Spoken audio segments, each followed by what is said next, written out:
Good morning, my sixth grade math teachers, and welcome to our professional development training. First and foremost, I would like to say to each and every one of you how excited and how grateful I am to be the new teacher here at L.C. Johnson Middle School. Thank you so much. And today we're going to come together, we're going to collaborate, we're going to learn a new concept that is going to assure the success of our sixth grade math students. So let's get right on into it. Keeping the end in mind, flourishing through sixth grade math, starting this fall 2014. Our goal for each of the sixth grade math classes is to grow and flourish like an apple tree. You're thinking, why an apple tree? So look at this apple tree. Give me some words that describes this tree. Full. It's healthy. It looks strong. Luscious. What's so luscious about it? What it has produced, which are apples. Everyone likes a luscious apple. Yeah. So how do you think it became this way? Strong roots. Yes. Anything that is strong, just like this luscious apple tree, which has roots planted in the ground and strengthened its way up. So strong roots, definitely. It's well nourished and lots of sunshine. So my focus is getting our sixth grade math students to look like this strong, nourished, luscious apple tree. And I know exactly what each and every one of you are thinking right now. How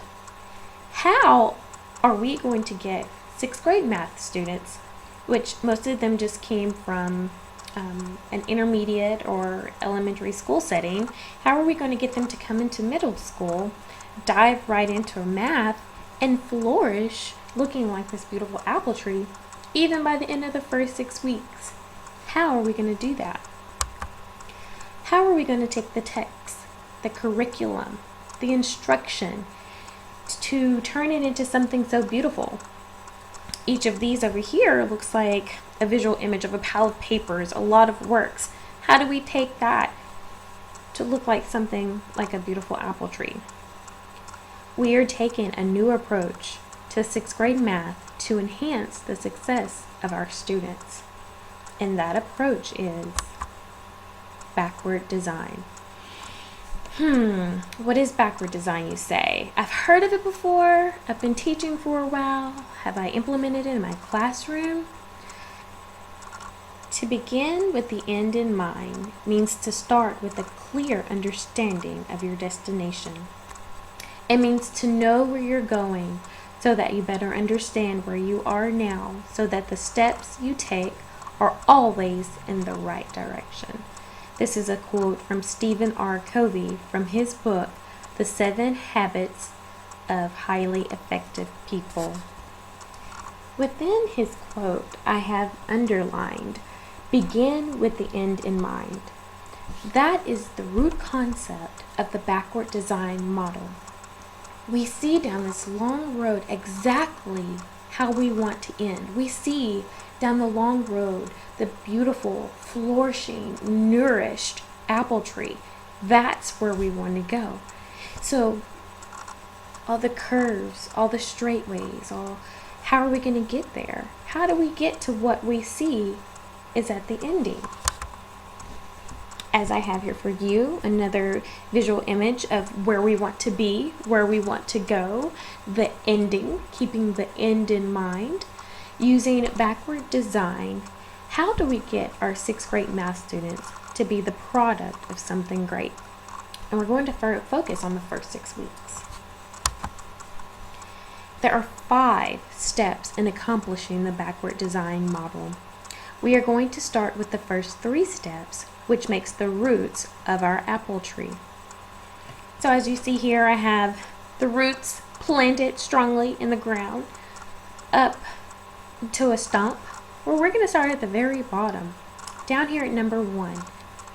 The first step that teachers should take is knowing where to find the text, knowing which text to look for. You guys are math teachers, and 6th grade math teachers at that. So here I have here listed that you find the math text at the tea.state.texas.us website. There you can find the text from pre-K through 12th grade, and the math texts are available for you there. So find the text, 6th grade math texts, become familiar with them, read, see how you have implemented them in your classrooms in the past, and go from there. Step 2, teachers should then develop the end of the 6 weeks assessment. So you're going to develop questions for each objective. You're going to develop questions at knowledge level. So after you and your team have come together, you have figured out, okay, here's the 6th grade text. Let's sit down and put these in whichever order that we would like to teach them. You're coming together, okay, we need to make assessments. And the assessment that you're going to make first as a team is that one end of 6 weeks assessment. And you're going to gather this information based off the text from the TEA website. Step 3, which is also a part of the root concept of the backward design. Teachers will develop weekly assessments. The weekly assessments will guide the teaching toward the 6 weeks assessment. Weekly assessments can include informal assessments, teacher observation. When you're walking around your classroom, when you're listening to your kids while they're in group discussions, this is the best way for you to take anecdotal notes. Hey, are they understanding what we have taught? Are they understanding the objectives? Are they discussing the concept on the right path? Do we need to revisit? Formal assessments, morning activities, morning quizzes, just so you would know where your students are. These don't necessarily have to have a grade, but this is just for your benefits for teaching your kids. If you need to reteach them, visit the objective again, or if you can go on and move on to the next. And group discussions, very, very important for a teacher to facilitate group discussions in her classroom, and for her as a teacher to observe so she will know where her students are. So these 3 steps are the first steps you need to take as a teacher in the backward design model. We are trying to reach the end, so this is where we start. Next, step 4, the teacher begins to design the weekly lesson plans. And step 4, we are going to think of it as the trunk of our backward design model. So give me 3 words that describes a tree trunk. It's thick, it's strong, lots of materials, great words. So this is where everything is put together. This is a very, very important step in the backward design model because it involves a lot. Within step 4, all assessments for each 6 weeks are done. So you have the 6 weeks assessment done, you have the end of the 6 weeks assessment finished. You're going to incorporate into your plans time for direct teaching of each objective. You're going to develop activities that gives the students opportunities to comprehend concepts being taught. And most importantly, once you have come into your classroom, you're getting acquainted, starting to learn, and your students, differentiated instruction. You want to make sure that every single student in your classroom is going to succeed. Differentiated instruction. What is it, you say? What is differentiated instruction? As a teacher, you need to step back. Look at each individual student in your class and say, every student here is different. How can I plan my instructions to meet their individual needs. That's what differentiated instruction is. Differentiated instruction is a teaching theory based on the premise that instructional approaches should vary and be adapted in relation to individual and diverse students in classrooms. And this is coming from Tomlinson, 2001. So you were like, whoa, okay, I have a very diverse classroom. How do I reach all their individual needs? That should be a concern of yours, because you want to make sure that every single student in your classroom is successful, and reaching their individual needs is something that should be very important to you as a teacher. So you see my very eerie, scary looking tree stump here. And the reason for this is because some teachers may see this as a rigorous process, but you can do it. We're going to look at some examples together. Here, step 4 being continued, coming from the text, 6th grade, point 7c. Determine if two expressions are equivalent using concrete models, pictorial models, and algebraic representations. So you are in front of your classroom and you put this equation on the board. A times B equals 36. Your students are grouped up, 2 of them in each group. You want them to work out an equation together that will equal 36. You need to remind your students, hey, you may not work out the equation the same way as your partner works them out. This is differentiation instruction.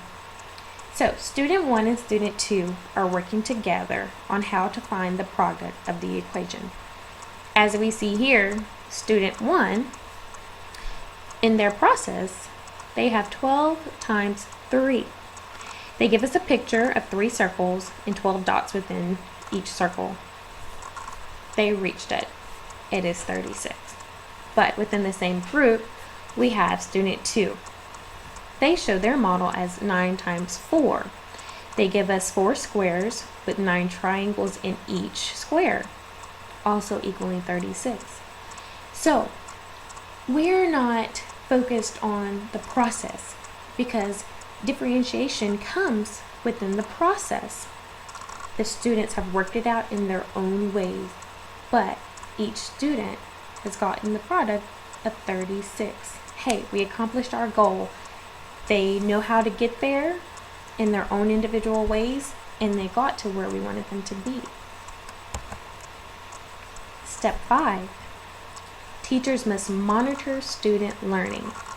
And I call this the branches of our backward design model. What is coming from the material you have gathered as a teacher. At this point, teachers have assessments finished, lesson plans accomplished, teaching is taking place. Teachers will now actively monitor student learning through informal assessments. They'll make adjustments based on students' need, facilitate class discussions, and keep students actively engaged. What will you produce as 6th grade math teachers using the backward design model? A goal, a vision lined up for the students to accomplish. Daily lessons are constructed with a clear vision of the overall gain from the unit is to be. Assessment is designed before lesson planning so that instruction drives students toward the essence of what they need to know.